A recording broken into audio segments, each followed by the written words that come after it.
اعوذ باللہ من الشیطان الرجیم بسم اللہ الرحمن الرحیم رب اشرح لی صدری ویسر لی امری واحلل عقدۃ من لسانی یفقہوا قولی۔ دعوت اور تبلیغ کے بارے میں اللہ کے نبی صلی اللہ علیہ وسلم کی حدیثیں۔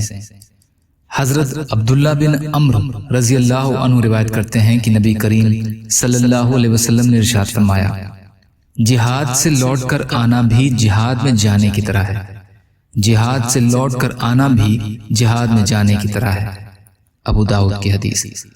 فائدہ: اللہ کے راستے میں جہاد کرنے پر جو اجر و ثواب ملتا ہے، وہی اجر و ثواب اللہ کے راستے سے واپس آنے کے بعد مقام پر رہتے ہوئے ملتا ہے، جبکہ نیت یہ ہو کہ جس ضرورت کی وجہ سے واپس لوٹا تھا، جو ہی ضرورت پوری ہو جائے گی یا جب اللہ کے راستے میں بلاوا آئے گا، فوراً اللہ تعالیٰ کے راستے میں نکل جاؤں گا۔ مظاہر حق۔ یا اللہ ہم سب کو کہنے سننے سے زیادہ عمل کی توفیق عطا فرما۔ یا اللہ جو مظلوم ہیں، پریشان حال ہیں، بیمار ہیں، قرض میں ہیں، بے روزگار ہیں، محتاج ہیں، ان کی مدد فرما۔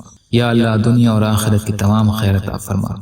یا اللہ صبر کرنے والا، شکر کرنے والا، اچھی طرح عبادت کرنے والا بنا۔ یا اللہ دین پر چلنا آسان کر دیجیے۔ یا اللہ دین کا راستے میں جو پریشانیاں ہیں ان کو دور کر دیجیے۔ یا اللہ جنت میں جانا آسان کر دیجیے، جہنم سے آڑ کر دیجیے۔ یا اللہ اپنے حلال میں سے دیجیے، اپنے حرام سے بچائیے۔ یا اللہ اپنے خیر سے بے نیاز کر دیجیے۔ برحمتک یا ارحم الراحمین۔ لا الہ الا اللہ محمد رسول اللہ۔ السلام علیکم۔